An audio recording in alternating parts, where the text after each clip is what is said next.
Muy buenos días, amados hermanos, nuevamente a través de este medio para compartir juntos la palabra del Señor. En este mes de noviembre vamos a estar tocando Hablemos de Familia. Vamos a ver cada semana principios importantes para nuestro matrimonio, para nosotros como padres, como esposas, como hijos. De tal manera de que el Señor sea guiándonos para que este tiempo sea un tiempo de mucha bendición. El tema de hoy día es triunfador en la vida pública y un fracaso en la vida privada.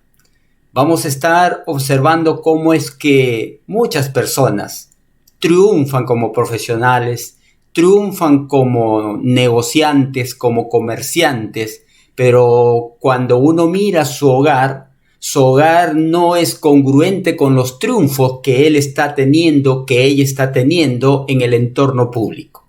Y vamos a ver qué es lo que la palabra de Dios nos dice para que nosotros podamos enfrentar y poder salir de ese ciclo que nos está matando y está destruyendo la vida de nuestros hijos y la vida de nuestro hogar. Vamos a leer el Salmo 127 y de ahí vamos a comenzar la lección de esta mañana. Dice así la palabra del Señor: Si Jehová no edificare la casa, en vano trabajan los que la edifican. Si Jehová no guardare la ciudad, en vano vela la guardia.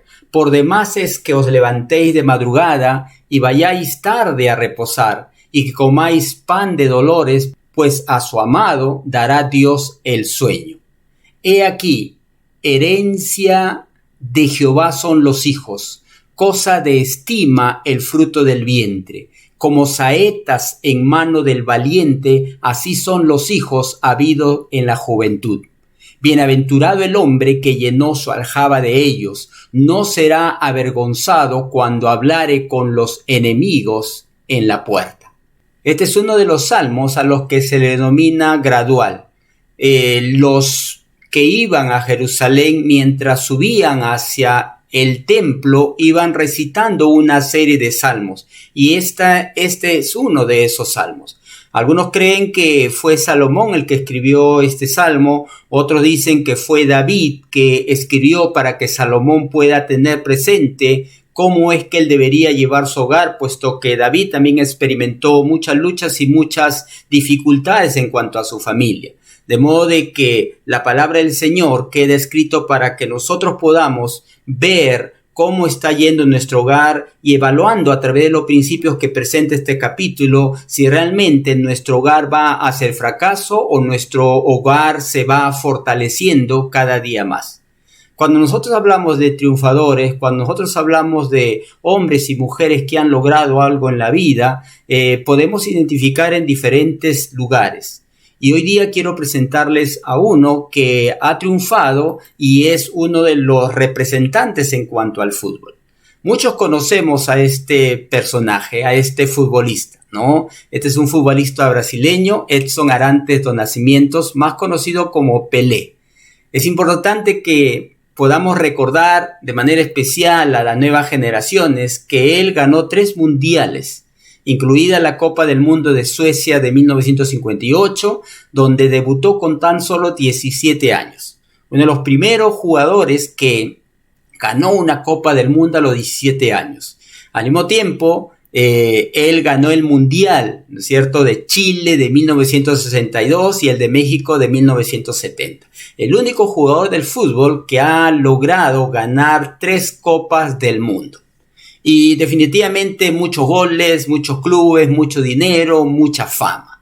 Se pelea con Maradona, ¿no es cierto?, y con Messi de quién es el mejor jugador del mundo. Sin embargo, cada quien tiene su propia conclusión, su propia forma de ver esto. Y cuando vemos a Pelé, nosotros vemos a un hombre triunfador. Sin embargo, cuando vemos su hogar, vemos que no ha experimentado el mismo triunfo que él tuvo como futbolista. Pelé tuvo 6 hijos y uno de ellos se llama Edino. Tuvo 3 mujeres y uno de ellos es el que ustedes ven en la pantalla. Es interesante que este hijo provocó lágrimas en una entrevista que Pelé tuvo. ¿Cuál fue la causa? ¿Cuál fue la razón?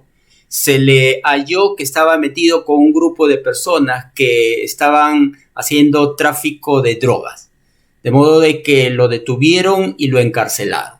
Y en una entrevista Pelé dijo esto: como cualquier padre, es triste ver un hijo involucrado con determinados grupos y preso, porque tendrá que responder por las consecuencias. Es decir, este hombre triunfador, este hombre que muchos ya quisieran tener su camiseta y haber intercambiado y tener alguna foto, no sucedió lo mismo con sus hijos y con sus esposas. De modo de que él tuvo que experimentar el fracaso emocional de ver a su hijo en la cárcel y él como padre sentirse impotente de no poder haber encaminado a su hijo por una buena senda. Luego, en esa misma entrevista, él dijo: tal vez yo haya trabajado demasiado y no me haya podido percibir de ese problema, pero no me arrepiento de nada. Siempre di mucho cariño a mis hijos. Y el comentario dice: se desahogó Pelé, que confesó haber llorado al encontrar a su hijo detenido. Cuando nosotros vemos a este personaje, vemos a muchos amigos profesionales, a muchos conocidos que en cierta manera han triunfado en la vida por su esfuerzo, por su dedicación. Sin embargo, ese triunfo no es compartido en su hogar. En su hogar hay un continuo fracaso. Y quizá como Pelé, dicen: tal vez yo haya trabajado demasiado y no me haya podido percibir de los problemas que están pasando mis hijos. Y lo más duro de este personaje es que él dice: pero no me arrepiento de nada, siempre di mucho cariño a mis hijos. Y quizás cuando uno lee este párrafo de la entrevista a Pelé, uno dice: ¿realmente dio mucho cariño a sus hijos? ¿O dio mucho dinero? ¿O dio muchos regalos? ¿Dio muchos juguetes? ¿Dio mucha ropa? Pero no se dio a sí mismo. Es posible de que algunos de nosotros tengamos ese mismo pensamiento, ya que la sociedad actual no solamente va a una degradación y un alejamiento del plan que Dios estableció para el matrimonio, sino que cada quien busca argumentos para poder pasar más tranquilo la crisis matrimonial que están viviendo. Y quizá en la mente de Pelé pasó esa frase tan conocida, que él le dio tiempo de calidad a sus hijos. Un psicólogo dice que este término tiempo de calidad es la gran mentira para calmar las conciencias intranquilas. Y algunos piensan que fueron los empleadores, los empresarios que inventaron este tiempo de calidad para que los trabajadores, ¿no es cierto?, pasen más tiempo en la oficina, de modo de que cuando van a su casa dicen: sí, yo no puedo estar 7, 6, 5 horas con mi hijo, pero los 15 minutos, los 20 minutos, la media hora que paso con ellos es un tiempo de calidad. Y creen que con eso ya han hecho lo suficiente. Y como bien dice este psicólogo, para calmar sus conciencias intranquilas. Cuando nosotros vemos a los deportistas, por ejemplo, los que han ganado medalla de oro, ¿ustedes creen que ellos han entrenado tiempo de calidad? ¿Ustedes creen que un atleta olímpico que ganó la medalla de 1000 metros se dedicaba media horita de calidad, o se demoraba y se dedicaba horas para poder entrenar? Un medallista olímpico de nado, ¿tú crees que dedicaba 10 minutos de calidad en su entrenamiento y luego se iba a hacer sus cosas, o realmente se dedicaba más tiempo? Yo creo que coincidimos si pensamos de que ese tiempo de calidad no es lo suficiente para que tú puedas realmente llegar al corazón de tus hijos. Y quizá como Pelé, tus hijos estén envueltos, no en la droga a lo mejor, pero sí alejado de tu corazón, alejado de tu hogar y en su independencia cometiendo muchos errores. Por eso en el diario de una mujer, la autora dice: deja la excusa de tiempo de calidad, porque esa expresión es la gran mentira que utilizamos para calmar nuestras conciencias y que podamos dormir tranquilos. Otra comentarista, otra escritora dice que esa idea de tiempo de calidad se han vendido de tal manera de que los padres que se divorcian luego dicen, sí, vamos a ser grandes amigos y vamos a darle tiempo de calidad a nuestros hijos. La pregunta es, ¿tu hijo querrá ese tiempo de calidad o querrá un poquito más? Y la misma autora dice, acabemos con el tiempo de calidad y luchemos por ganar tiempo sin calificativo. Es decir, lo que está diciendo es, olvidémonos de denominar tiempo de calidad para autoengañarnos que media hora, 1 hora, 2 horas a la semana le estamos dando tiempo de calidad y no busquemos realmente pasar tiempo. No, es como de repente tú ves que una planta necesita agua, ¿no es cierto? Si no se marchita. Y si nosotros utilizamos esa idea de tiempo de calidad, ¿a qué nos referíamos? ¿A qué nos referiríamos, perdón? Podríamos decir que una gota de agua diaria, de la mejor agua, la más pura, va a hacer que esa planta crezca y florezca y dé fruto. Por supuesto que no, se marchitará. Porque esa planta necesita mucha agua para poder vivir. Y si nosotros hablamos de vidas, realmente nosotros tenemos que dedicar tiempo. Hay padres que debido a su trabajo no pueden sacar de verdad más tiempo para sus hijos. Pero realmente la pandemia ha enseñado a muchos que esa falsa idea de tiempo de calidad no lo es. Y muchos hogares recién se han conocido producto de esta pandemia. Y muchos padres cuando pasan ese tiempo de calidad, ¿qué es lo que hacen? Llevan una tablet, llevan el celular y le dan el celular a su hijo y él está a un lado y su hijo está con el celular y la tablet y realmente no pasan ningún momento juntos. Hay padres que dicen yo saco a mis hijos a pasear y los llevan al parque y los hijos están ahí jugando y ellos están ahí con su celular en todo su mundo cibernético. Realmente estamos pasando tiempos de calidad, de horas, o nos hemos reducido a 20, 30 minutos en cuanto a lo que es, y no solamente con nuestros hijos, sino con nuestras esposas, con nuestro cónyuge. Ahora, el salmo que hemos leído nos va a dar algunos principios para que nosotros podamos autoevaluarnos y de esa manera poder corregir. Quizá algunos principios ya lo sabes y es bueno recordarlo. Quizá algunos son nuevos y te lo lanzo para que tú decidas si es útil para tu vida conyugal, ya que este mes vamos a hablar de familia y si lo es, ponlo en práctica. El primer principio que nosotros vemos en este salmo es que Dios es quien debe edificar mi familia. Es decir, lo primero que una persona debe tener presente cuando emprende esta gran empresa que es la familia, esta gran empresa que es el matrimonio, esta gran empresa que es el hogar, donde tú y tu esposa son los gerentes y los hijos son parte de ese disfrute familiar, tienes que tener presente de que Dios es el que quiere y debe edificar tu familia. ¿Qué dice el Salmo? El Salmo dice, si Jehová no edificare la casa, en vano trabajan los que la edifican. ¿Qué está queriendo decir este primer versículo? Que Dios es constructor. Que Dios que diseñó el matrimonio sabe muy bien cómo debes tú manejar tu hogar. Sabe muy bien dónde está la grieta en aquella pared que está haciendo que se derrumbe tu hogar y tu vida, te está llevando al fracaso. Por más éxito que tengas como profesional o como comerciante o en tu vida pública, tu hogar es un total fracaso. Si Jehová no edificare la casa, en vano trabajan los que la edifican. Y es interesante que acá hay dos tipos de elementos o dos tipos de personas que trabajan para edificar una familia. El primero dice, si Jehová no edificare. Acá estamos viendo al constructor principal. Y luego el texto dice, trabajan los que la edifican. Acá estamos viendo al constructor secundario. Es decir, un hogar está constituido por la familia y por Dios. Dios es el que construye y ha dado las pautas para poder construir.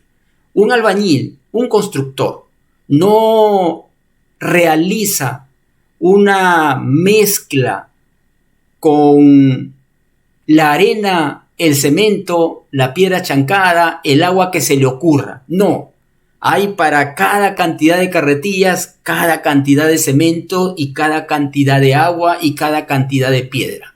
El albañil no puede hacer lo que se le ocurra. Él no puede decir, hoy día voy a echar 2 carretillas de cemento y un kilo de arena. No, ¿eso qué va a salir? Va a salir pura agua. O de repente va a decir, voy a echar 2 carretillas de arena y 1,5 kilos de cemento. Unas 3 piedritas y 2 litros de agua. No, el albañil sabe qué es lo que necesita una pared para tarajear, para levantar, una columna o techo. Ustedes los albañiles saben, mi hermano. Y en los albañiles está el maestro constructor y están los ayudantes. Si hablamos del Salmo 127, estamos hablando de que Dios es el constructor principal, Él es el maestro.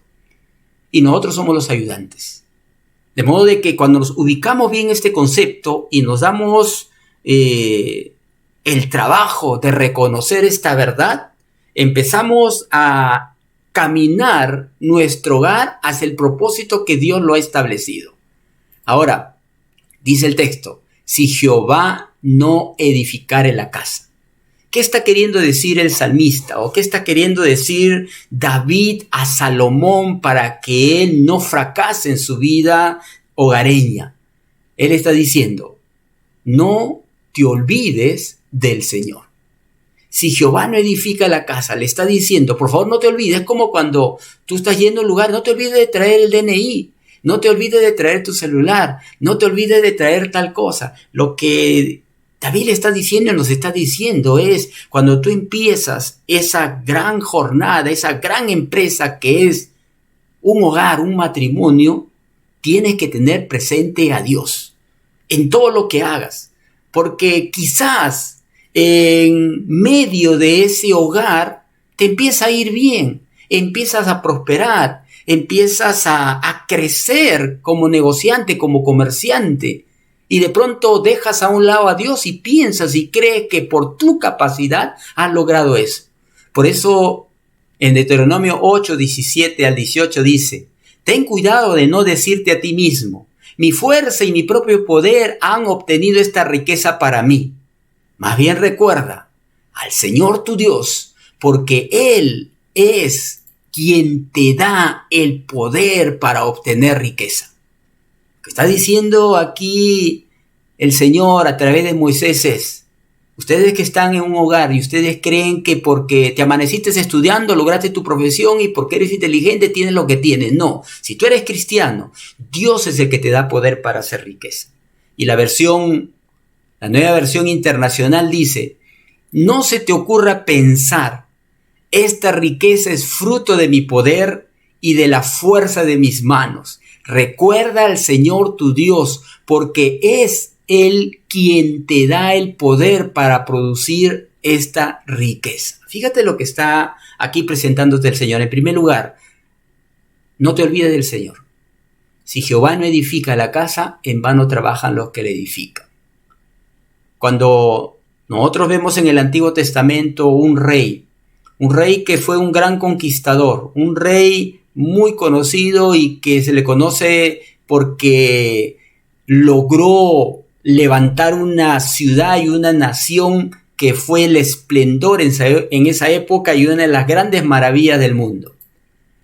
Estoy hablando de Nabucodonosor, rey de Babilonia. Él se envaneció y sacó a Dios de la construcción.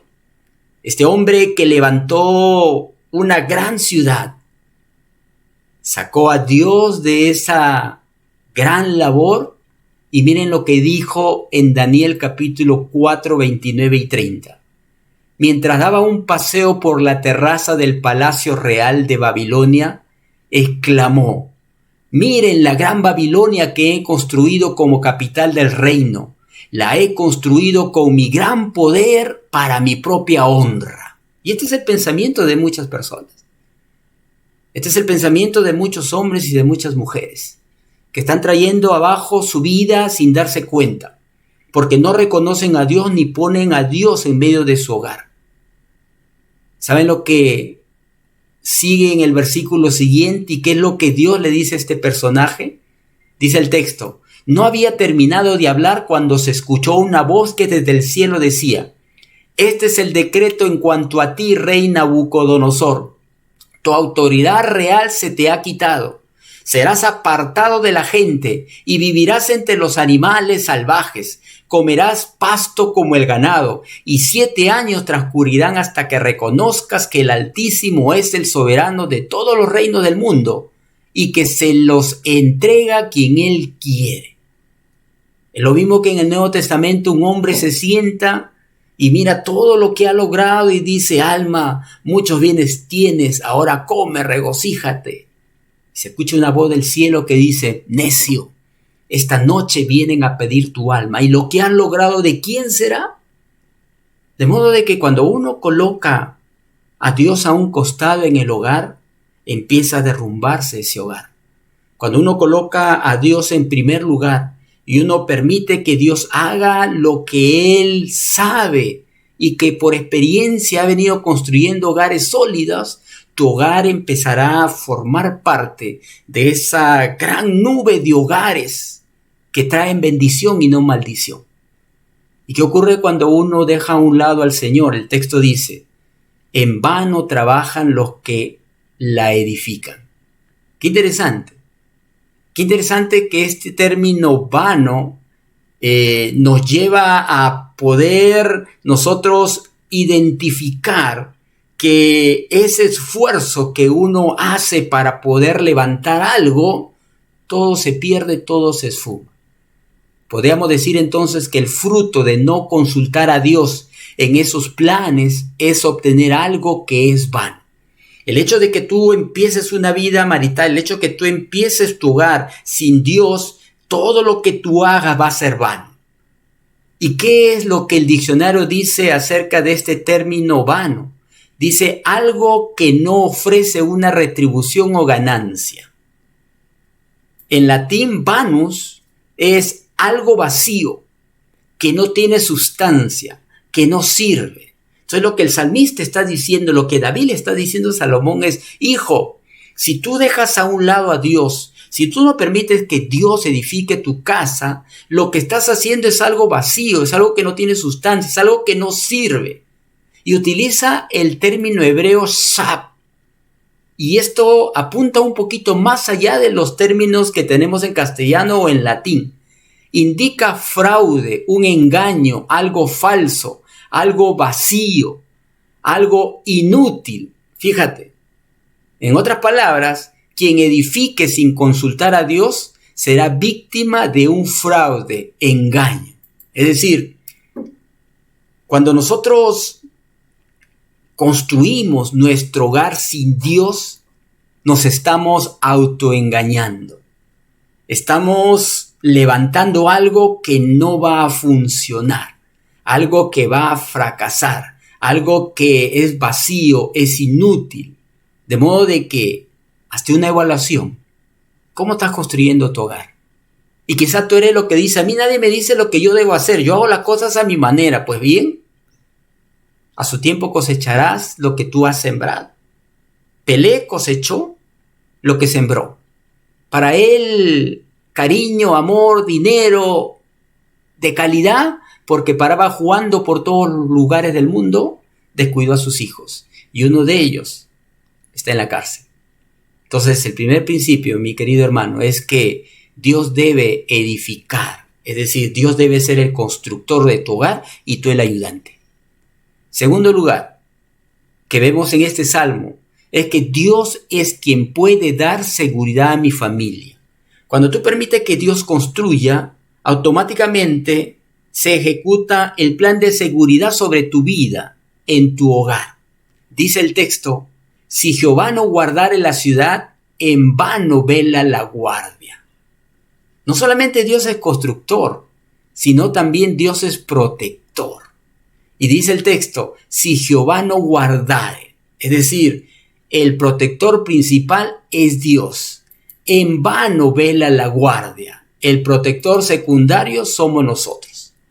Dios es el constructor principal, Dios es el actor principal. Nosotros somos los ayudantes y nosotros somos los subalternos del cuidado en nuestro hogar.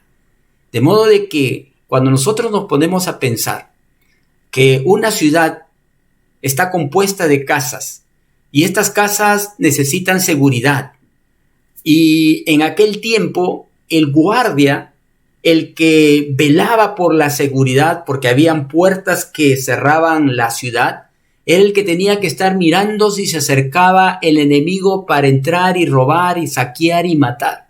Y el guardia tenía que estar despierto.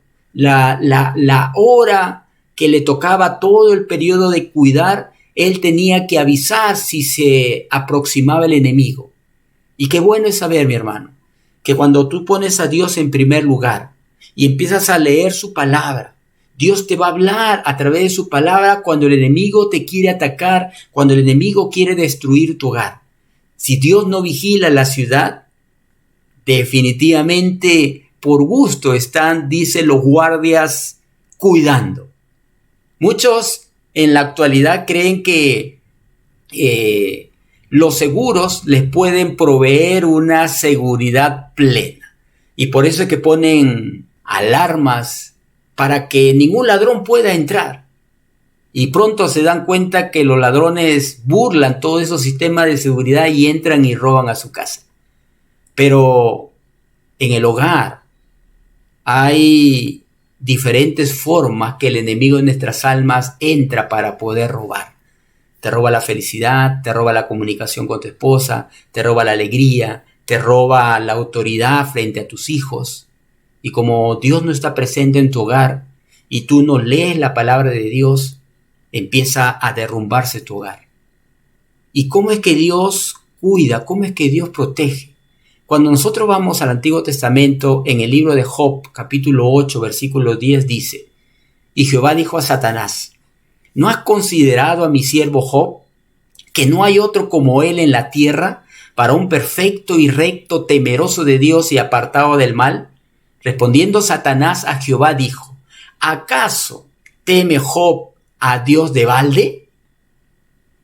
¿No le has cercado alrededor a él y a su casa y a todo lo que tiene? Al trabajo de sus manos has dado bendición, por tanto sus bienes han aumentado sobre la tierra.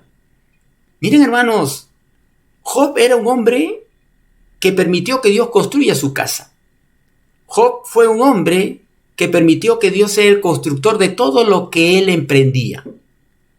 Y cuando Satanás está en ese transitar por el mundo, de pronto el libro de Job abre a una realidad que no es la esfera de la tierra, sino es la esfera celestial, y nos presenta este diálogo entre Dios y Satanás.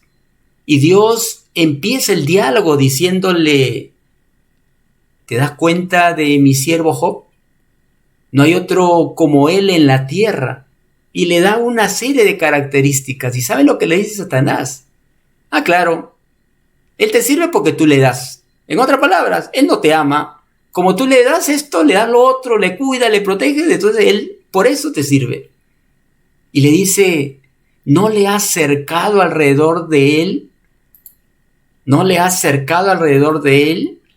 A él y a su casa y a todo lo que tiene. Esta es la protección que Dios da a aquellos que le permiten construir su hogar. Dios pone un cerco protector. Y si nosotros leemos en el Salmo 34:7, muy conocido, dice: el ángel de Jehová acampa alrededor de los que le temen y los defiende. Ahora, esto no significa, mi hermano, de que nunca van a robar tu casa, nunca te van a asaltar, nunca te van a quitar algún objeto, nunca te van a engañar. Uno tiene que estar despierto. Ya un texto bíblico dice: el avisado ve el mal y se esconde, mas el necio sigue adelante y cae en él. Tú tienes que tener el cuidado adecuado. Pero ahí está la promesa de que Dios va a cuidarte, Dios va a protegerte. Y es más, en 2 de Reyes, capítulo 6, ustedes deben recordar Cuando los sirios vienen a querer matar a Eliseo y su siervo los ve y con miedo corre donde Eliseo y le dice: Eliseo, los sirios han venido a capturarnos. Y el versículo 16 dice: él le dijo: no tengas miedo, porque más son los que están con nosotros que los que están con ellos. Y oró Eliseo y dijo: te ruego, oh Jehová, que abra sus ojos para que vea. Entonces Jehová abrió los ojos del criado y miró, y he aquí que el monte estaba lleno de gente de a caballo y de carros de fuego alrededor de Eliseo. Fíjate, mi hermano, ¿cómo es el cuidado de Dios? Tú no ves ese cuidado, pero Dios está ahí cuidando, protegiéndote. Pero siempre que tú dejes y permitas que Dios sea el constructor de tu hogar, Dios te va a dar el discernimiento, como Eliseo tuvo el discernimiento de ver que había ángeles cuidándole a él. Y el hombre que era su sirviente no los veía, y Eliseo tuvo que pedir a Dios que abra sus ojos para que pueda ver. Una realidad que tú no ves, pero que está presente, el cuidado de Dios en tu vida. Ya más adelante en el Nuevo Testamento hay textos que van a decir: si Dios es por nosotros, ¿quién contra nosotros? Pero hay mucho fracaso en el hogar, hay mucho quebranto, hay mucha ruptura, hay mucho divorcio en los hogares porque nos hemos olvidado de que Dios sea el constructor y nosotros los ayudantes. Dios sea el que cuide y nosotros los que estén acompañando. Y cuando sucede esto, cuando Dios es el constructor, y cuando Dios es el que cuida nuestro hogar, el verso 2 nos dice que Dios es quien puede dar paz a mi familia. Por demás es que os levantéis de madrugada y vayáis tarde a reposar, y que comáis pan de dolores, pues a su amado dará el sueño. En otras palabras, Dios es proveedor. ¿Qué es lo que está diciendo este salmista, hermano? Que muchas personas, ¿cierto?, se enfocan en el trabajo y se olvidan de los principios y de las verdades que permiten que un hogar se sostenga a pesar del paso del tiempo.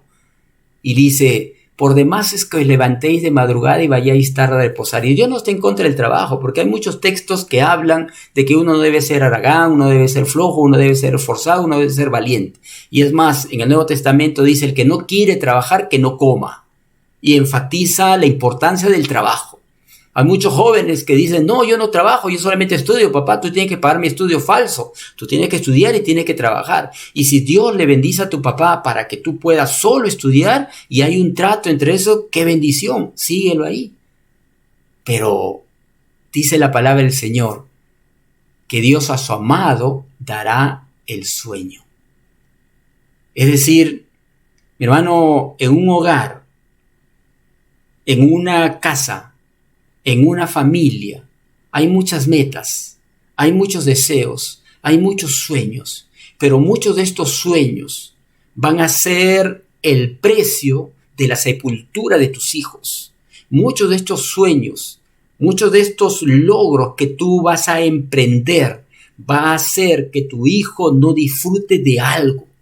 Por eso es que mucha gente se endeuda para pagar una deuda, para pagar otra deuda, para pagar otra deuda. Y los hijos son los que sufren las consecuencias. Y el papá sigue metido, la mamá sigue metido en todo ese embrollo y dice: una vez que me meten en este negocio voy a pagar mi deuda, voy a pagar. ¿Y qué es lo que hacen? No pueden dormir o no disfrutan del sueño.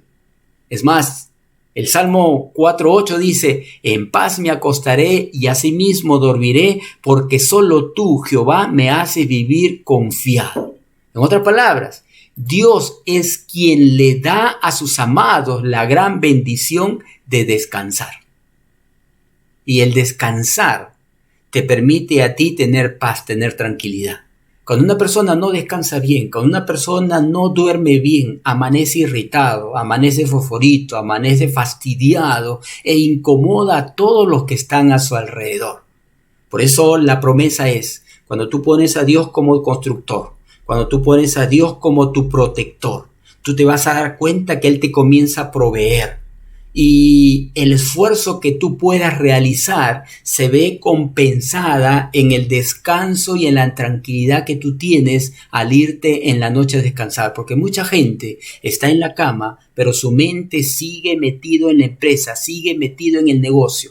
Llega el estrés, de pronto le da un derrame, de pronto le da una parálisis facial y él dice, sí, voy a descansar, descansa el periodo de tiempo de la enfermedad y después vuelve a lo mismo.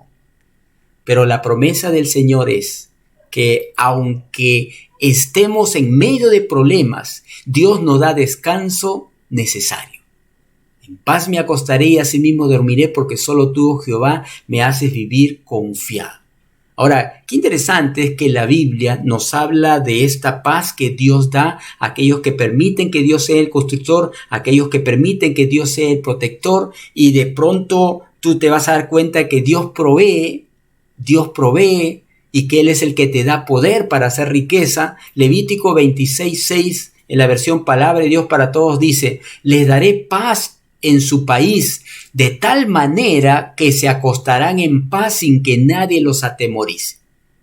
Hay gente que se levanta cada rato, ¿no es cierto?, para mirar si alguien ha entrado a sus casas, le echan llave, todo, pero están con ese temor, porque su meta y su visión y su fortaleza de vida está en sus cosas. Si pierden sus cosas, se les acabó la vida. La versión Dios habla hoy de este mismo texto dice, les daré bienestar en el país y dormirán sin sobresaltos. Qué bonita es esta versión. La nueva versión internacional dice, yo traeré paz al país y ustedes podrán dormir sin ningún temor. Mis hermanos, nuestro país está como está porque las autoridades no han puesto a Dios como constructor de sus vidas. Y es por eso que mucha gente no puede dormir en paz. Mucha gente está asustada de que el dólar sube. Mucha gente está asustada de que el pollo sube. Y escuchas diferentes tipos de expresiones contra el presidente, contra los ministros, contra los congresistas, pero al fin de cuentas, el pueblo, el Perú, ha olvidado de colocar a Dios como constructor de su hogar, y como tal, el hogar tuyo está fracasando, tus hijos se están perdiendo, y como consecuencia, tu barrio es un fracaso, tu barrio es una perdición, Lima, Manchay, el Perú, y echamos la culpa a unos hombres cuando nosotros no estamos permitiendo que Dios sea el constructor de nuestro hogar. Pruébalo y vas a ver cómo Dios comienza a reconstruir tu hogar y comienza a restaurar tu familia, y va a ocurrir el milagro que está ocurriendo en muchas familias. Proverbios 3:24 dice, cuando te acuestes no tendrás temor, más bien te acostarás y tu sueño será dulce. Porque Dios pone paz, porque Dios coloca en tu corazón esa grandeza de decir, tú construye mi hogar, tú cuida mi hogar, yo voy a ser tu segundo, yo voy a ser el que obedece, y te vas a dar cuenta cómo Dios comienza a proveer sin menos esfuerzo. Esto no significa flojera, sino que tú te vas a dar cuenta cómo Dios multiplica los panes. Y el punto 4 nos lleva a decir que Dios es quien puede bendecir a mi familia. En otras palabras, Dios es un Dios de familias. Dice el texto, he aquí, herencia de Jehová son los hijos, cosa de estima el fruto del vientre, como saetas en manos del valiente, así son los hijos sabidos en la juventud. Bienaventurado el hombre que llenó su aljaba de ellos, no será avergonzado cuando hablare con los enemigos en la puerta. Y debemos recordar que la gente de aquel tiempo hacía las transacciones comerciales y hacía los juicios en la puerta de la ciudad. Y es por eso que el salmista está aludiendo a esto. Tú no vas a ser avergonzado cuando hablares con tus enemigos en la puerta, porque tus enemigos van a venir a acusarte, pero como tú vas a tener una familia y tu testimonio va a ser vivo, tu familia va a atestiguar de ti. Ya el Antiguo Testamento hablaba que para que alguien sea inocente debe tener 2 o 3 testigos que lo respalden. Por eso decimos, mis hermanos, que los hijos son una bendición. Los hijos son un regalo de Dios. Dice el texto, herencia de Jehová son los hijos, cosa de estima el fruto del vientre. Qué importante es que entendamos esto. Los hijos no llegaron porque, se me pasó. No cuidé. No nos cuidamos y se nos escapó y por ahí nació el hijo. O tú tienes la culpa porque no te cuidaste. Tú tienes la culpa porque no hiciste esto. Los hijos son herencia de Jehová. Y ahora, el concepto de herencia, nosotros lo tenemos muy diferente al concepto hebreo que fue escrito este texto, ya que para nosotros el concepto de herencia tiene que ver con algo que alguien nos da y nos pertenece. Pero en el contexto hebreo no es así, y este es el contexto en que se da este término de herencia de Jehová son los hijos. Nuestro concepto y el concepto hebreo son diferentes. Cuando hablamos de nuestro concepto de herencia, herencia lo vemos como un derecho. Herencia lo vemos como algo que nos pertenece. ¿Cierto? Puede ser una herencia adelantada en vida, un familiar te da una herencia, tu padre, tu abuelo da una herencia, reparte tierra, reparte bienes, te pertenece, es un derecho. Sin embargo, en el concepto hebreo, herencia era un privilegio y tenía que administrarlo a nombre del dueño. Es decir, la herencia era un privilegio que se daba a una persona, pero no era dueño de esa persona, sino se le daba para que lo administre, para que pueda ejercer control sobre ese bien o sobre lo que se le daba a la herencia. Entonces, cuando vemos que el término bíblico dice herencia de Jehová son los hijos, lo que la Biblia te está diciendo es que tus hijos no te pertenecen. Dios te lo da por un periodo de tiempo para que tú los cuides y los protejas. Y te va a pedir cuentas. Nosotros vemos herencia cuando recibimos algo y no tenemos que darle cuenta a nadie. Y el que recibe la herencia es dueño. Si una vez que has recibido la herencia, tú haces lo que quieras con ese terreno, tú haces lo que quieras con ese dinero. No le rindes cuenta a nadie. Ese es nuestro concepto de herencia. Pero en el concepto de herencia hebreo es que una persona recibe un bien que no le pertenece. Debe administrarlo a nombre de otro y debe dar cuenta. Debe dar cuenta de eso, mi hermano. Ahora, esto hace de que nosotros podamos mirar a nuestros hijos no como algo que me pertenece, sino como un ser que se me ha dado para cuidarlo por un determinado tiempo, y Dios me va a pedir cuenta de cuál fue mi labor frente a ese niño. Por eso ya el texto bíblico dice, instruye al niño en su camino, y cuando fuere viejo no se apartará de él. Tu deber es instruir. Y en otra lección, en otro domingo, vamos a estar viendo qué es lo que debemos hacer. Pero este salmo te dice, mi hermano, de que tu hijo es herencia de Jehová. Y es más, utiliza una metáfora, utiliza una lección objetiva para que nosotros podamos entender más o menos cómo es el hogar desde la óptica divina. Cómo es que Dios construye, cómo es que Dios protege, cómo es que Dios provee, pero al mismo tiempo Dios es un Dios de familia y Dios quiere tu bien y no tu mal. Dios no quiere que tú estés alejado de tus hijos, sino Dios quiere que el corazón de tus hijos se vuelva hacia los padres y el corazón de los padres se vuelva hacia los hijos. Y lo presenta de esta manera el Salmo. Como saetas en manos del valiente, así son los hijos habidos en la juventud. Aquí está hablando de joven, ¿es cierto? De juventud en el sentido de que ya eres independiente. No eres hijito de papá que te paga todo. Ya trabajas, ya terminaste tu carrera, ya has formado tú una independencia, una madurez emocional, una madurez intelectual, una madurez profesional. Y realmente tu papá dice, sí, hijo, tú ya eres una persona independiente. Acá está hablando mi hermano que es una bendición tener nuestros hijos, que es herencia de Jehová, pero también Dios lo ve como saetas en manos del valiente. En otras palabras, los padres los atesoramos por un tiempo. Y es interesante cómo es que utiliza este término aljaba, este término saeta. Aljaba es ese estuche, como ustedes ven ahí en el dibujo donde van los hijos, ¿no? Y normalmente lo llevan en las espaldas porque necesitan ser llevados en la espalda para sostenerlos y resguardarlos. En el sentido de pertenencia, ¿no? Es básico para sobrevivir. Es decir, el guerrero, el soldado tiene la aljaba y las saetas en su espalda para que en el momento pueda sacar y pueda defenderse.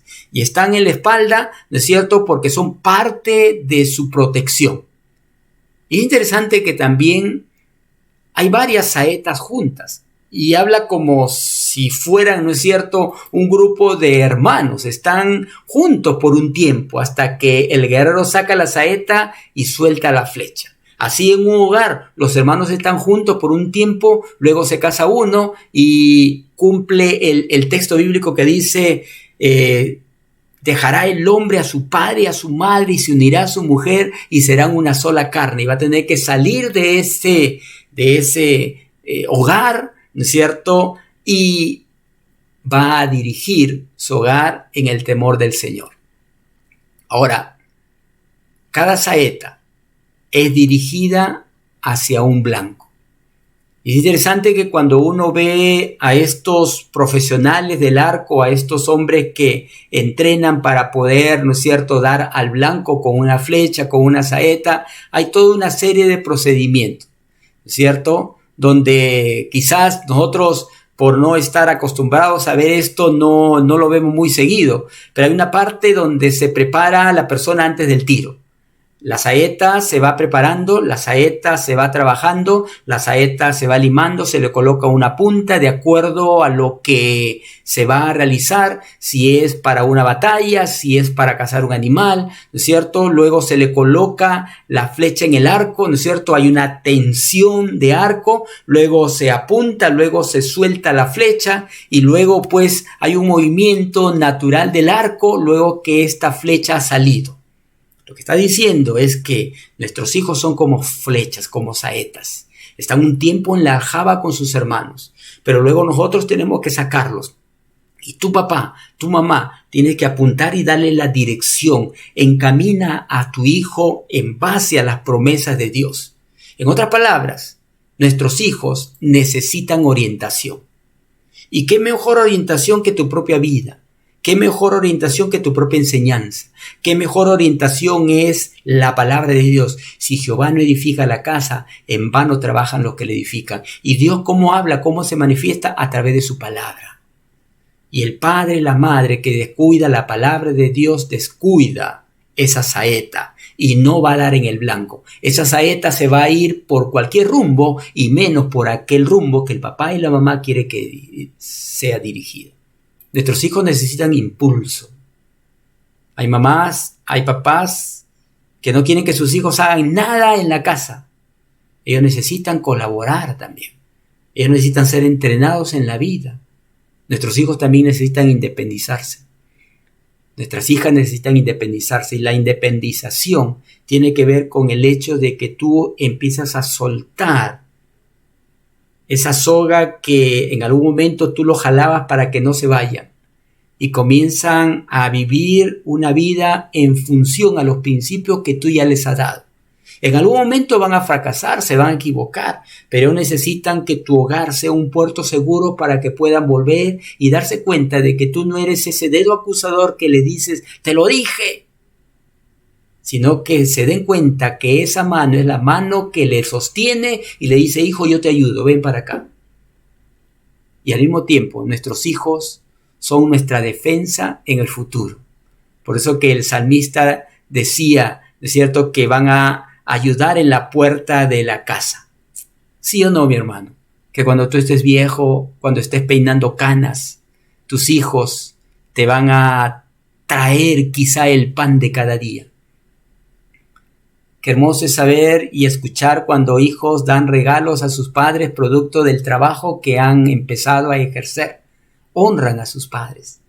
Te pregunto, hijo, tú que estás trabajando y que tienes la bendición de poder tener recursos en este momento y que quizás sales con tus amigos a comer, sales a pasear, ¿has invitado a tus padres a comer?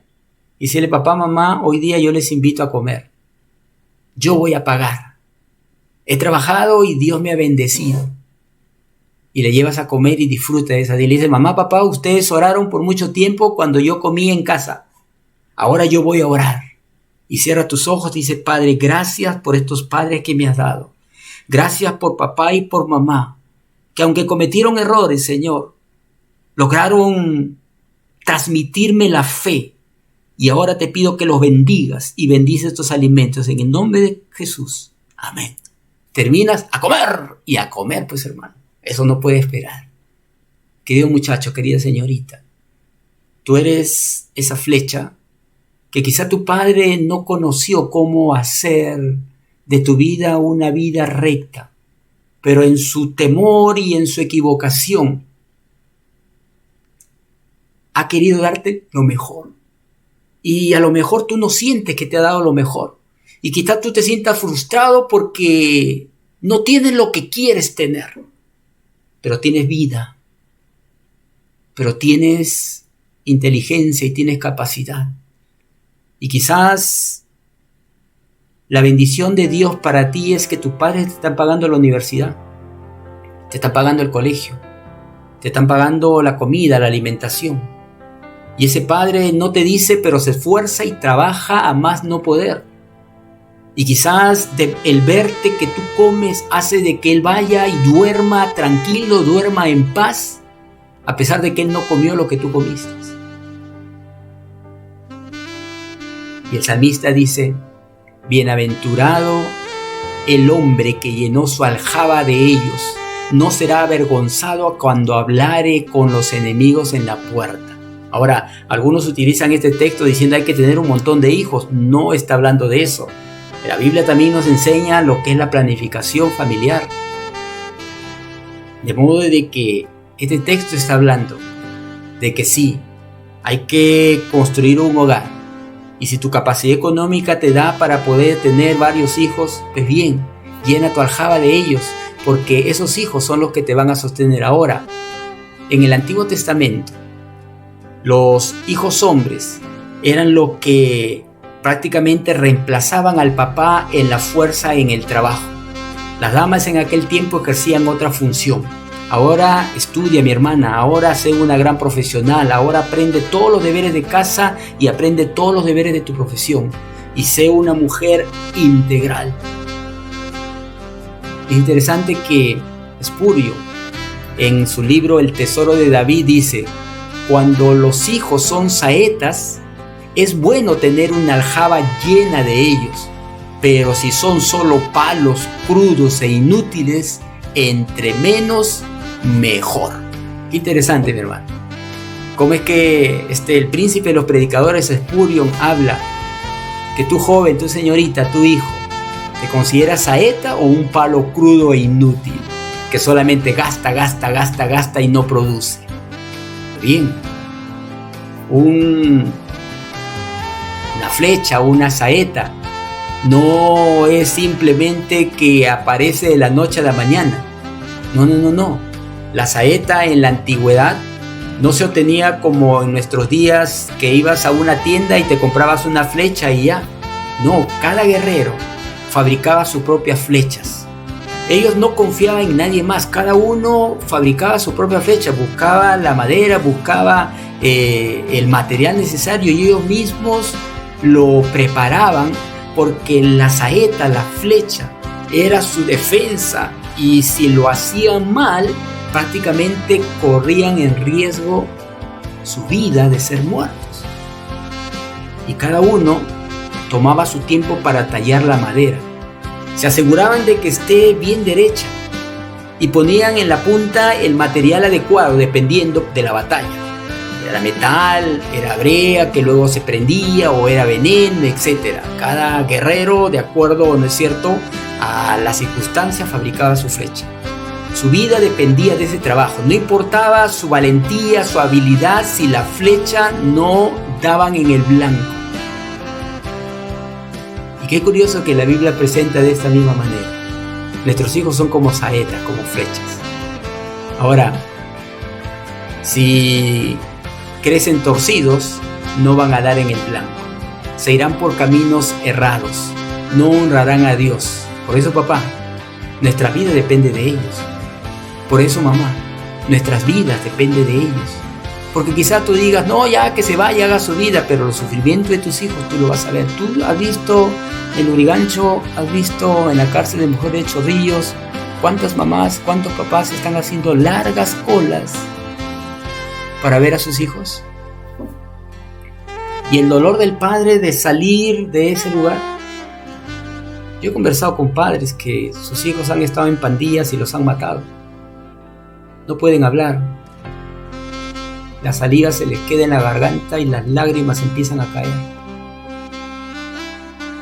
Y no por el sentimiento de culpa, sino porque perdieron a sus hijos. ¿Sabe qué, mi hermano?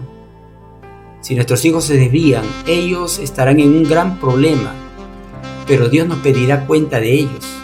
Por eso Proverbios 22:6 dice, instruye al niño en su camino, y aun cuando fuere viejo no se apartará de él. Ahora, hermano, tú y yo somos personas imperfectas, pero Dios es perfecto. Y la bendición de Jehová es la que enriquece y no añade tristeza en ellos. Por eso es que Dios es el constructor y nos invita a nosotros a ser parte de esa construcción. Por eso, para concluir, mi querido hermano, nuestros hijos, ¿no es cierto?, son como flechas, y esta figura es muy apropiada porque se nos son dados para lanzarlos. Ahora, no vas a agarrar a tu hijo y lo vas a lanzar por la ventana, lo vas a lanzar por la puerta. No estoy diciendo eso, mi hermano. Estamos utilizando esta ilustración, esta metáfora, esta figura de un dardo, de una flecha, de una saeta, ¿no? Porque Dios te lo ha dado para que tú lo prepares para un propósito. Tú lo prepares para un propósito. Y el propósito es que conozca a Dios. Nuestros hijos, ¿no es cierto? Esta idea de flecha es muy apropiada, lo que significa que los preparamos para dejarlos ir. Para dejarlos ir. Yo recuerdo a mi papá cuando construía la casa en el RIMA, decía, hijo, primer piso para una, para segundo piso, tercer piso, cuarto piso. Había la idea de que todos vivamos juntos, ¿no? Ese patriarcado, aunque también hay matriarcado, ¿no? Que la mamá tiene su bebé de 25 años, ¿no? Hijito, cásate y ven, acá preparamos, ¿no? Ahora, hay circunstancias de que sí, hay que construir en el segundo, tercer piso, porque estamos en una situación un poco complicada. Pero mi hermano, tú preparas a tus hijos para que ellos enrumben en su vida. Y luego tú vas a ser un consejero. Tú, hermana, vas a ser una consejera de tu hijo, de tu hija. No vas a ser la suegra entremetida que le corrige todo a la nuera. No, tú vas a ser una bendición. Por eso vamos a estar instruyendo en esta semana. La figura de hijos como flecha es muy apropiada, ya que al lanzarse ya no tenemos control sobre ellos. Hermano, va a llegar un momento en que tu hijo va a tomar sus propias decisiones. Y él va a tener que aprender a equivocarse. Tu hija, tu hijo va a aprender a equivocarse. Y si nosotros cometemos errores, si nosotros nos equivocamos, ¿por qué vamos a tener temor de que ellos se equivoquen? Si les hemos sembrado los principios de la palabra de Dios, mi hermano, ese principio va a ejecutarse, va a encenderse en ese mismo momento. Por eso nuestra preocupación es que tu hijo, tu hija conozca a Cristo como Señor y Salvador, experimente el nuevo nacimiento, porque el hombre natural no percibe las cosas que son del Espíritu, porque las cosas que son del Espíritu se deben entender espiritualmente. Si no, está muerto espiritualmente, necesita vida y la vida de Cristo. Nuestros hijos se llevan lo que les hemos inculcado. Nuestros hijos se van hacia donde nosotros los hayamos dirigido. Y el rumbo que tomarán estará en el ambiente en que nosotros nos movemos. De modo de que si Jehová no edifica la casa, en vano trabajan los que la edifican. Mira, mi hermano, Dios te ha dado una bendición. ¿Cuántos hijos tienes? 1, 2, 3, 4, 5. Son bendición de Jehová. Y Dios te ha puesto a ti como ese guerrero que va a guiarles en la vida, y tú los vas a pulir durante un tiempo y luego lo vas a tener que soltar y confiar que están en las manos de Dios. Mucho se habla del hijo pródigo y muchas veces se habla mal del hijo pródigo. Y es cierto, porque fue un hijo ingrato, porque abandonó la casa del padre y se fue y se largó y hizo su vida como bien quiso. Pero hay algo que ese padre hizo que tú debes entender en esta mañana, querido hermano. Ese hijo, estando en lo más bajo de la vida, porque el pecado hace eso, dijo: en la casa de mi padre muchos jornaleros comen mejor que yo. Él había visto que su papá trataba bien a sus empleados y que les daba buena alimentación. Este hijo reflexionó y dijo: acá estoy viviendo mal. Allí en la casa de mi padre hay mejor situación. Y mira lo que dijo: volveré e iré y le diré a mi padre: Padre. ¿Sabes por qué? Porque ese padre siempre fue padre. No fue un ausente. No fue uno que se fastidiaba por el tiempo que le daba. Ese hijo recordaba que ese padre fue su padre. La vez pasada leí un libro que decía Se busca padres. Y es toda una historia de hombres que dicen ser padre, pero su hijo no lo identifica como padre. Volveré a la casa de mi padre y le diré: Padre, he pecado contra el cielo y contra ti. ¿De dónde aprendió el hijo eso? ¿De dónde aprendió que lo que había hecho era pecado? Pues su padre le había enseñado. Y quizá le había dicho, pero él no hizo caso, y hasta que se dio cuenta de que lo que había hecho estaba mal. Y regresó, mi hermano. Y regresó diciendo: yo quiero ser un jornalero. Pero su padre, que nunca había negado a su hijo, cuando vio, corrió y lo abrazó. Y no esperó que su hijo le diga: Padre, he pecado contra el cielo y contra ti. Lo abrazó y le dijo: mi hijo que muerto era, ha vivido. Lo había perdido, lo he recuperado. Mi querido hermano, Dios es un Dios de familia. Y Dios restaura hogares. Y Dios quiere restaurar tu hogar. Si quizás cometiste errores y tu hijo está enrumbado en el pecado, en la vanidad de la vida, pues ahora es tiempo de orar. Ahora es tiempo de clamar. Ahora es tiempo de confiar que ese texto que le leíste en algún momento, que le enseñaste en algún momento, se va a reactivar cuando el Espíritu Santo empiece a operar fe en él. Y él va a decir: voy a volver al Señor. Y va a regresar a tu casa y va a reconocer tu autoridad. Y tú le vas a pedir perdón y él te va a pedir perdón y Dios va a restaurar tu hogar.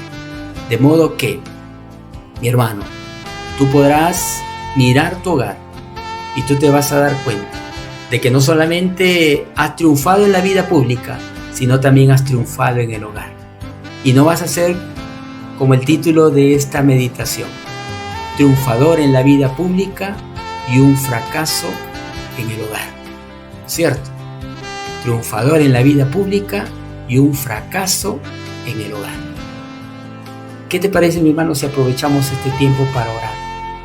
Y orar por nuestros hijos, orar por nuestras familias, porque hoy día hemos hablado de familia y le vamos a decir al Señor: Señor, yo quiero que tú tomes mi vida en tus manos y que tú hagas de mi vida una vida con propósito y hagas la vida de mis hijos una vida con propósito. Y si de repente estás ahí con tus hijos, cierra tus ojos, y si puedes agarrarle la mano de tus hijos, agarra la mano de tus hijos.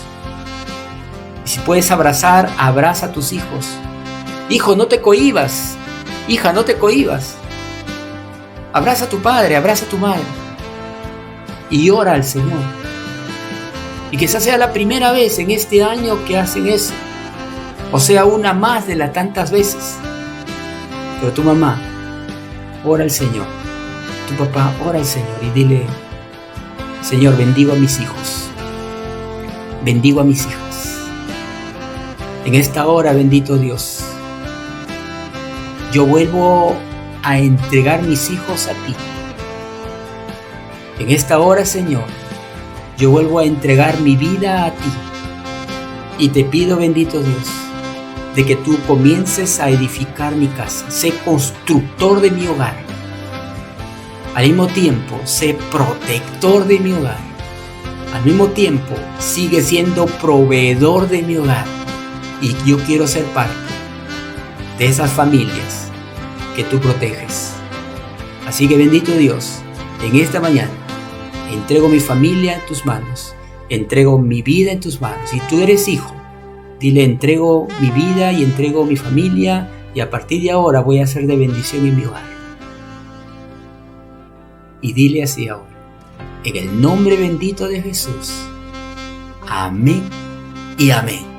Y como aprendimos en Sonaní, Shalom, paz. Shalom, paz. Dile así a tus hijos, a los que están a tu alrededor: Shalom, que significa paz. Pero esa paz sobrenatural, esa paz que solo lo puede dar Dios. Que el Señor te bendiga, mi hermano, y seguimos la siguiente semana en estas meditaciones. Hablemos de familia. Bendiciones, mi hermano, y hasta la siguiente semana.